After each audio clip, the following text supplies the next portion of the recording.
Sir, step aside for additional inspection. The TSA agent at Denver International Airport pointed 81-year-old Charles toward a separate screening area with the detached efficiency of someone who'd done this thousands of times.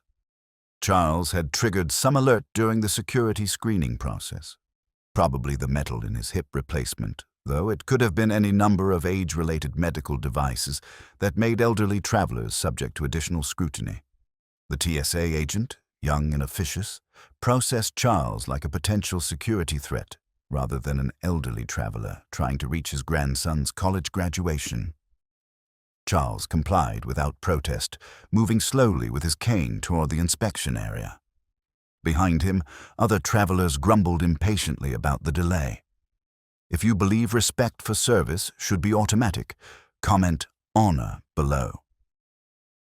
Charles had flown dozens of times over the past decades, always experiencing the same routine indignities of modern air travel. The security theater, the suspicious glances at elderly passengers, the assumption that everyone was a potential threat until proven otherwise. He understood the reasoning. Security was important, but the process had become dehumanizing, treating travelers as problems to be solved rather than people to be served. Charles accepted it as the cost of modern travel. He was patient, never complained, and always followed instructions exactly. Today was no different, except that the TSA agent seemed particularly aggressive in his approach. Remove your shoes. Belt. Empty all pockets.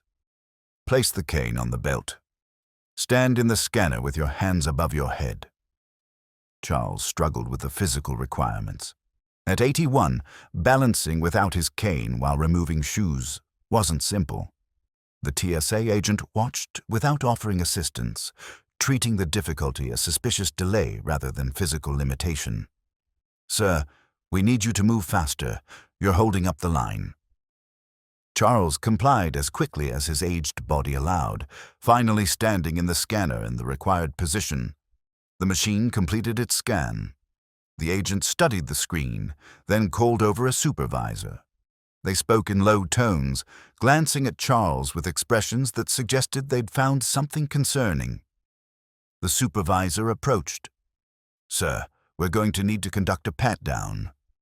Please step over here." Charles submitted to the pat-down with patient dignity, though the experience was uncomfortable and somewhat humiliating. Other travelers walked past, some staring, others deliberately looking away. The agents examined Charles' carry-on bag thoroughly, removing items and inspecting them individually.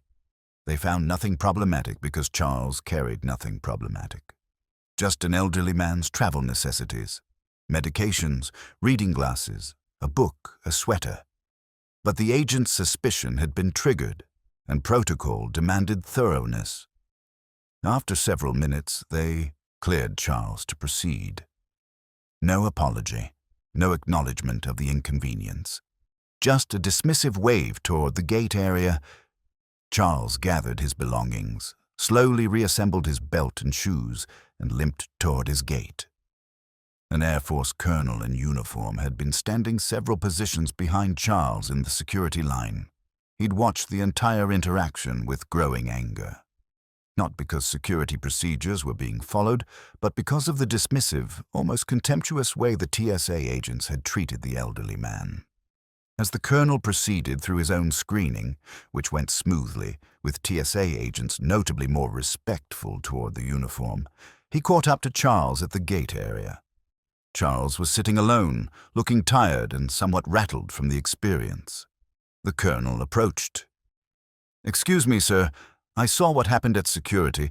I wanted to check if you're all right." Charles looked up with a tired smile. "I'm fine, young man. Thank you for asking. Just the usual travel frustrations for old folks like me." The colonel sat down in an adjacent seat. "Sir, I'm Colonel Mitchell. That was more than usual frustrations. That was disrespectful. I wanted to apologize on behalf of everyone in uniform for how you were treated." Charles seemed surprised by the concern. "Colonel, that's kind of you, but unnecessary. They were doing their job." The colonel shook his head. "They were being officious and dismissive. There's a difference between security procedures and treating people with dignity." As he spoke, the colonel noticed something that made him freeze mid-sentence. Charles's military ID card had partially slipped out of his wallet, visible in his lap. The colonel's trained eye caught details that most people wouldn't notice: the card format, the clearance stamp, and most significantly, the letters MOH-1968 printed in small text near the photo. The colonel's demeanor changed instantly from friendly concern to stunned recognition. "Sir, may I ask, that ID card, is that—" Charles realized what the colonel had seen and tried to tuck the card away, uncomfortable with attention. "It's just my military ID, Colonel, retired personnel card." But the colonel had seen enough. His voice came out barely above a whisper. "MOH-1968. Sir, is that Medal of Honor designation from 1968? Charles nodded reluctantly. "Yes, Colonel. Long time ago. Not relevant to modern travel." The colonel's face cycled through shock, reverence, and barely controlled anger. "Sir, with respect, it's absolutely relevant. Do you mind if I ask about your service?" Charles sighed, recognizing that the conversation was going to happen whether he wanted it or not. "Army. Vietnam. I was a platoon leader in the 1st Cavalry Division. We got into a bad situation in 1968. I did what any officer would do, protected my men. Managed to get most of them out. The Army gave me the medal afterward." His words were matter-of-fact, but the colonel understood that "got into a bad situation" probably meant something horrific, and "protected my men" probably meant acts of extraordinary heroism. The colonel stood abruptly. "Sir, please wait here for just a moment. Please." Before Charles could respond, the colonel walked quickly back toward the security checkpoint. He approached the TSA supervisor with barely contained fury. "I need to speak to your airport security director. Now." The supervisor, recognizing the colonel's rank and intensity, made a call. Within minutes, the airport's assistant security director arrived, looking concerned about whatever crisis had prompted an Air Force colonel to demand his presence. The colonel spoke quietly but intensely.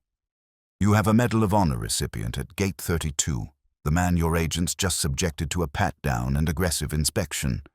Do you understand what that means?" The security director's face went pale. "Medal of Honor, are you certain?" The colonel showed him a photo he'd quickly taken of Charles sitting at the gate, clearly showing the military ID card in his hand. "MOH-1968 stamp right there. That man is one of approximately 70 living Medal of Honor recipients in the United States. He served in Vietnam and received the nation's highest military decoration for valor in combat. Your agents just treated him like a common criminal. I don't care what protocols you follow. There's a way to conduct security that maintains human dignity, especially for someone who's sacrificed for this country in ways most people can't comprehend." The security director was making urgent calls before the colonel finished speaking. At Gate 32, Charles was confused when multiple people in business attire suddenly approached him. The airport's senior director of operations, the security director, and 2 other officials Charles couldn't identify introduced themselves with obvious contrition. "Sir, we understand you're Medal of Honor recipient from Vietnam service. Sir, on behalf of Denver International Airport, I want to personally apologize for how you were treated at security. That was completely unacceptable. We're implementing immediate corrective action with the TSA personnel involved." Charles waved the apology away, uncomfortable with the attention. "Gentlemen, really this isn't necessary. They were doing their jobs. I don't need special treatment." The operations director shook his head. "Sir, with respect, this isn't about special treatment. It's about recognizing service and treating people with appropriate dignity. We have protocols for honoring Medal of Honor recipients. Those protocols weren't followed today because our TSA screening missed the designation on your ID. That's a training failure we'll correct." Charles still looked uncomfortable, but the colonel had returned and was standing nearby.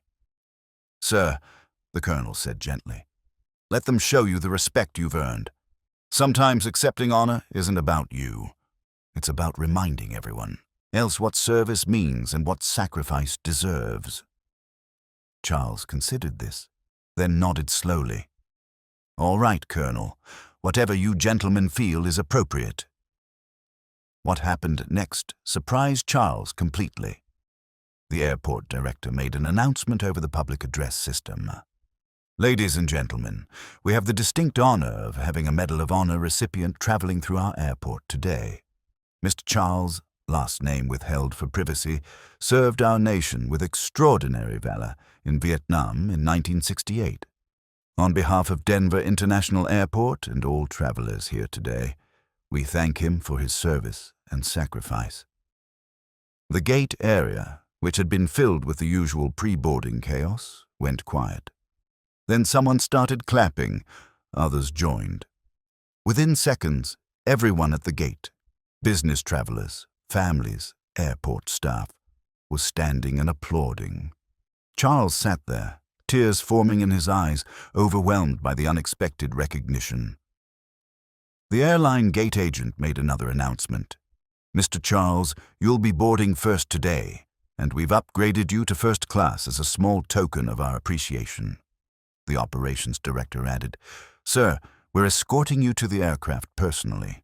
The TSA agents involved in your screening have been called to witness this because they need to understand what they failed to recognize.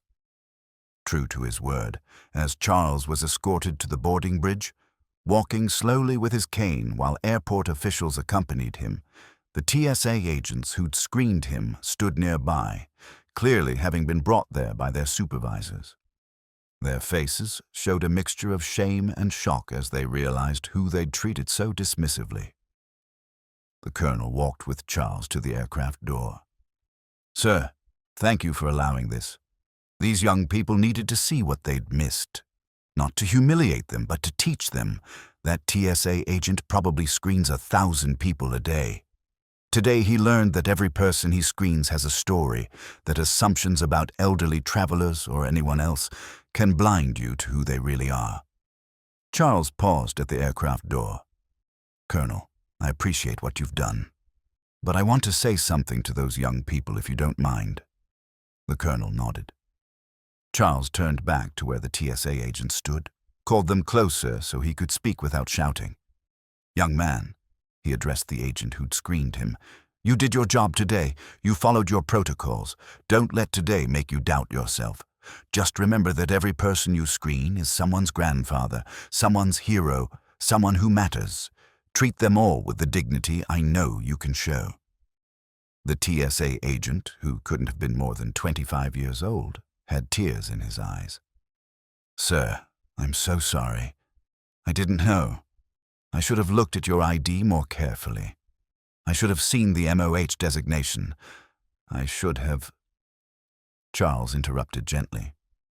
You should have treated me with respect, because I'm a human being, not because I have a designation on an ID card. That's the lesson? Not that I'm special, but that everyone deserves dignity. The young agent nodded, unable to speak. Charles turned and boarded the aircraft. The first-class cabin erupted in applause as he entered. The flight attendants had been briefed. They treated him with respectful hospitality, not fawning or excessive, just genuinely honored to have him aboard. During the flight, several passengers approached Charles to thank him for his service. He accepted each thank you graciously, but always turned the conversation toward the present, asking about their lives, their families, their work. He didn't want to be defined by something that happened over 50 years ago, but the colonel, who had been upgraded to sit near Charles, understood something deeper. He leaned over during a quiet moment. Sir, you said earlier that 1968 wasn't relevant to modern travel. With respect, you're wrong. What you represent, service, sacrifice, valor, humility, that's always relevant. Today's reminder wasn't just for those TSA agents. It was for everyone in that airport. We need to be reminded that heroes walk among us, that greatness doesn't advertise itself, and that we should treat everyone with respect because we never know who we're really talking to. Charles smiled at that. Colonel, I think you've got that slightly backwards. We should treat everyone with respect, not because they might be heroes, but because they're people. That's enough. The Colonel laughed. Sir, you just taught me something. I'm learning more from you in this conversation than I learned in 6 months of leadership training. They talked for the remainder of the flight, the Colonel absorbing wisdom from someone who'd led men in the most difficult circumstances imaginable and emerged with both medals and humility intact. By the time they landed, the Colonel had decided to change how he approached leadership in his own command, focusing more on dignity and less on credentials. The story of what happened at Denver International Airport spread rapidly through military and veteran communities. The TSA agents involved received mandatory additional training on recognizing military service designations on ID cards. The airport implemented new protocols for honoring Medal of Honor recipients and other highly decorated veterans traveling through their facility. But more importantly, the incident sparked a broader conversation about how society treats its elderly citizens and veterans. News organizations ran stories about Charles's experience, using it to highlight how easy it is to overlook significance, to dismiss people based on appearance or age, to fail to recognize that extraordinary individuals often look completely ordinary. Charles attended his grandson's college graduation the next day. His grandson had heard about what happened at the airport through social media. "Grandpa, you're trending on Twitter. Everyone's talking about the Medal of Honor recipient who was treated badly at TSA, then honored by an Air Force colonel." Charles shook his head, amused and slightly embarrassed. "Your generation and your social media makes too much of everything." But his grandson was serious.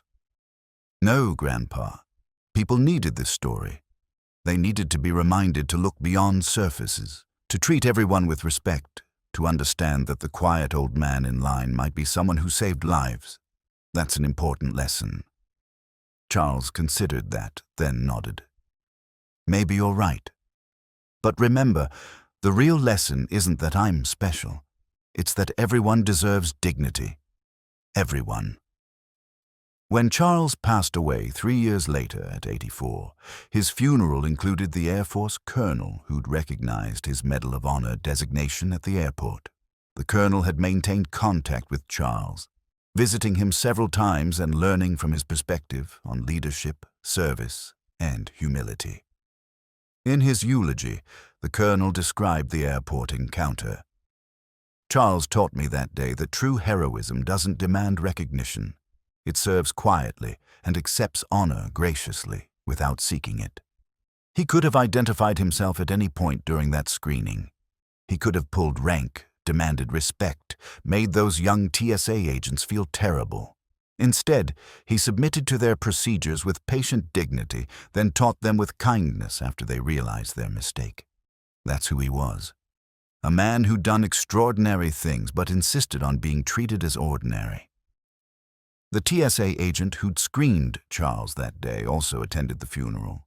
He'd been profoundly affected by the encounter, using it to reshape his entire approach to his work and his interactions with travelers.